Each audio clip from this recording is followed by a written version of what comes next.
Convert video to audio on iPhone. At first, open Shortcut app on your iPhone. At the top, tap on plus icon to create a new shortcut. Now rename this shortcut video to audio. At the bottom, tap on I button.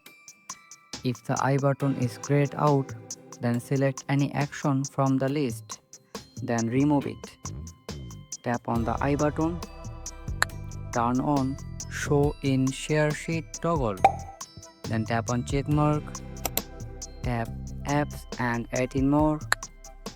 From this list, disable all toggle except media. Then tap on check mark. Tap on search action bar. Then type and search encode. Tap on encode media. Expand shortcut input. Turn on audio only toggle. Change the format to AIFF. Tap on search action bar again, then type and search save file. Select save file. Now go back to your Photos app. Open a video. Tap on share icon.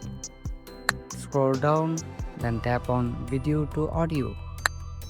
Then select destination folder to save the audio. Now go back to Files app and see, here is the audio I just converted from the video, and that's it.